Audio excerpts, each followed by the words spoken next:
welcome to Under the Scope Productions presents the Original Music Showcase. Our mission is simple, to help support original music with our three-step process. Listen, experience, and pass on. So let's get started.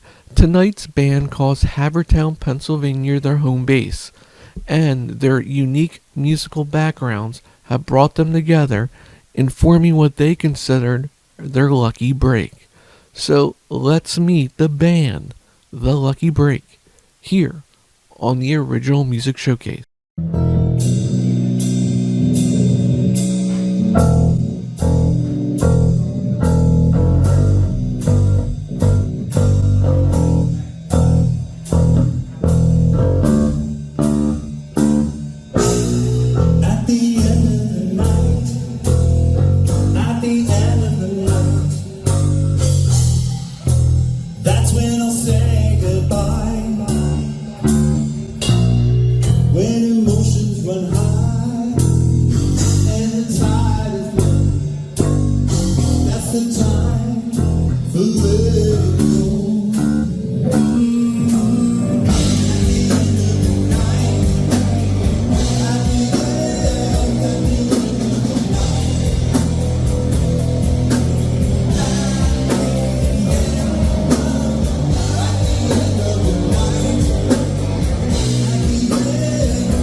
You can see what it's feeling, tearing it apart.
name of our band is The Lucky Break, and we picked it out actually sitting at a bar.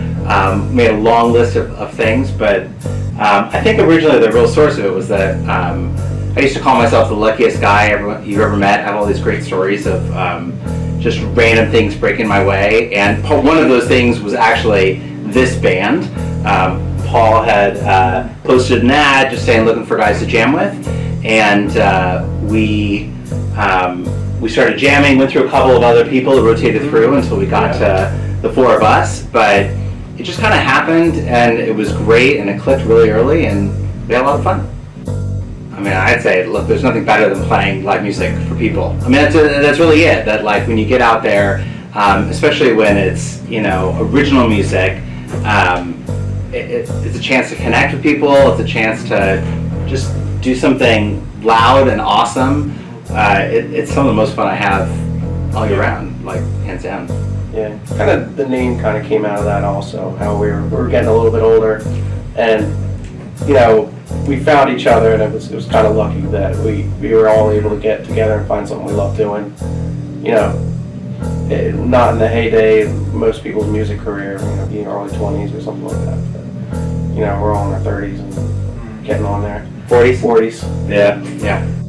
I mean, really and truly though, right? That like we all have a lot of experience behind us in all kinds of different ways musically, and I think that just the fact that it's a lot easier to make great music, to record, several of us do home recording and stuff as well. We're going to go in the studio next month and do our first single, but I can layer in background vocals on my own, right? That it's cheaper, it's easier, it's better, distribution is easier than ever. So I don't think you have to be 20 with a recording contract to put out really great music. Yeah. Like anyone can do it, and that's just what it is. Like Billie Eilish in her room, right? What was that? Like Billie Eilish in her room, she recorded her. Oh yeah, her mother just sitting in her bedroom. I'm Jamie Marks. I'm the lead singer, and I do rhythm guitar. I'm Paul on the south side. I play drums and I help with press, booking, that kind of stuff. I'm Tom Finn. I do lead guitar and some backing vocals. And I'm Dennis Product, and I'm playing bass and vocal. We describe ourselves as an indie rock band. A lot for fans of people of like Green Day, Oasis. A lot of '90s influence in what we do. That's us. Let's start with Jamie. I think he brings the joy. I mean, he always cheerful and seems happy. Even then, he knows everything. So yeah, and when he's really good singing. So Well, throw it back at you. So I think what Dennis brings is he pushes us to always be creating and crafting the best songs, the best arrangements. Never really just settling for kind of the first run through on any given something that we, bring a new song up, we play it through, and he's always like, well, hold on, let's look at the bridge again, or let's do through this part again, or how do we layer, the verses to make it the best it can be. Yeah, Dennis definitely keeps us grounded and looking very critically at the songs that we're working on. I think he has like the most input to put in a lot of times during practices, and it's good. I mean, sometimes we can you can get stuck up with like your own music and be like, yeah, it's great, guys, but you really keeps like a focused eye on it and make sure we're honing it in. Yeah, Dennis has helped with, he's helped with like structure ideas. Plus, I can remember. Because we don't always practice as a group, and I remember there was at least one practice where it was me, Jamie, and Tom. We were trying to run through the songs, and it became striking to us that without Dennis, how different it felt, and how it was almost a challenge to get through some of our songs. So Dennis is very much a big piece of the puzzle, especially in terms of idea, structure, things of that sort. So I mean, same with Tom and Jamie, because they're both solid guitar players, which is always good. So in coming up with ideas, because I know that we're currently working on a little new material, and so even freely jamming, like for me as the drummer, it makes life easier just to be able to listen to them and to have that direction and to know, what to play or what direction to go in. Plus, same with Jamie, like I look at him as not so much the band leader, but really the driving force, because like I take direction from him, but at the same time it's good to work with him because individually and together we can bounce ideas off of one another, we can better plan to figure things out. Plus, with me perpetually doing research on a regular basis, whenever I come across a contact, a venue, anything, I'm always reaching out to him because I know that not only am I trying to get us booked to play different venues, he's also right there trying to do the same thing. So we work well together. Yeah. Paul really has taken a lot of initiative to make the project work for everybody. By firstly starting it, I was the last one to join. They went through a couple guitar players before somebody, fit the bill a little bit. But Paul, it was kind of his baby. He put the feelers out. He makes sure that we're getting our practices done, and he's always getting promotions set up and shows set up. Yeah, Paul brings the grit. Yeah, like the determination, the let's do it, what's next, let's go. Yeah. And as keep far going, as the drive. he's no nonsense. But as far as the music goes, Paul the drums are, they bring a lot of dynamics to the music, and he works out every little piece that he wants to play, that he wants to fit into the song perfectly. And he and Dennis both come from like a metal background. And you could tell early on there's kind of getting some restraint from Paul to be like, do I put like a double bass part here? No, this works better. But it's funny because like he works it all out in his head, and for our guitar players, we're like sitting there and he's like, yeah, I'm gonna hit this here, and we're like, whatever, as long as we're in time. But it really does it fits, like it really does create like the dynamics of the songs. And of course, Tom brings the heart.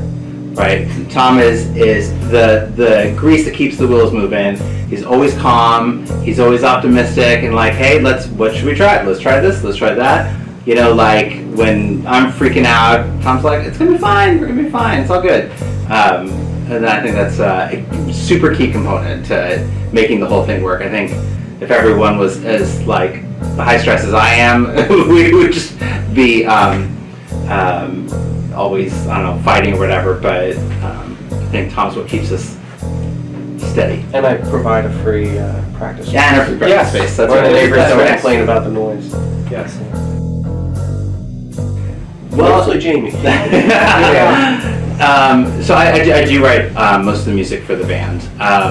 And I would say it's really different for every song that we do. So the one that's top of our list for our studio time, our first single, is a song called End of the Night. And that one actually came out of I was listening to the Raconteurs' last album, and was just inspired by something the bass player did on one particular track, and it just kind of played on repeat for a while. And I was up late one night, literally, it was like midnight, 1 a.m. or whatever, and I was thinking about what it was like to be at the end of my night. Like, I was tired, I didn't want to be up until 3 or 4, but I just wrote End of the Night down, and then I started thinking about like what that inspired in me, and some lyrics flowed, and that particular song happened to come together like structurally really quickly, and I wrote it sitting on my couch mostly. When I brought it to the band, it took on its own life really, thinking about what the various parts are going to be, how to step up some of the bridge, and how we do the ending. Like everyone contributed a little bit of pieces to making it a real song, like a real great song. But every song's different. Sometimes it's some lyrics, sometimes it's a melody. One of our newer songs called Price of Admission, Tom just played a little progression while we were kind of standing around, and then I was like, so we just followed it, right? And we just kind of did it over and over and over again for 5-10 minutes, and then some words came, and I because I would listen to a podcast that week about something, and wrote it down, and we just played it through over a couple of weeks, and then it turned into a whole song, really, not too long later. But that's really how it is, right? Like I bring something, it's, you know, a small idea, or I got a verse, or I got a first line of a chorus. We play it through and flesh it out and come up with ideas and push and pull to get something that's dynamic, that's interesting, that's fun, and you know, actually tells a story, right? That communicates something. I don't want to write songs that, I don't know, don't reflect on what it's like to be alive and what it means to be, you know, in your 30s and 40s and not a teenager. Like, it's different, right? The love songs that we play are not about being 15 and in love. It's about, look, I've been married, you know, 20 years this March. It's a different perspective on what relationships are. Or like we have a song, Slow Driver, which is it's a great song. It's like an old, like almost old school Green Day. It's really about being in traffic on your commute to work. Like, that's what it's about, you know? Driving behind someone slow. But like, so those inspirations come from everywhere. But like, that idea of what does it really mean, you know, to be in our stage of life and rock out. Now, I just want to say, like, not a lot, but a few of the songs we had, Jamie had a bit of, like, a music career before we started this project. And some of the songs we had carryovers from that. We've made our own flavor with, you know, having input from all the band members. Improved them, I would say. So a lot of the songs were written before, you know, the band came about. But, that's... It's grown into more than just, like, you know, Jamie's. It's not a solo project of Jamie's. It's definitely a collective.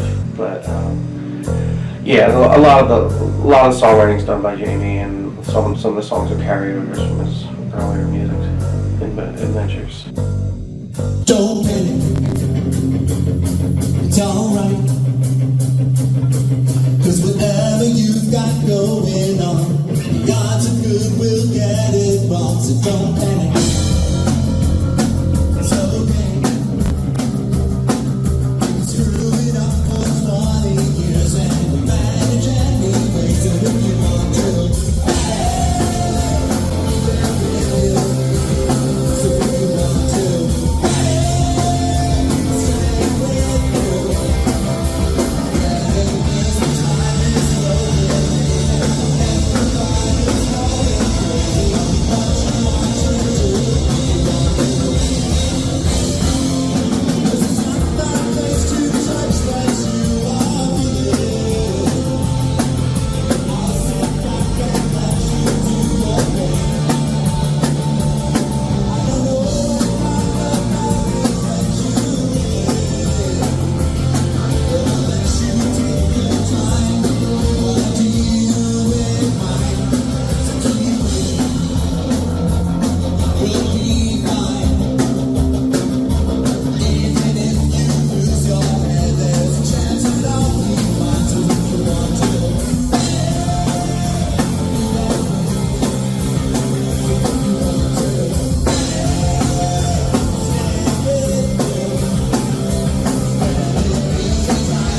Are you an original artist or an original band and would like to be featured on our show? All you have to do is email us at underscopeproductions@gmail.com.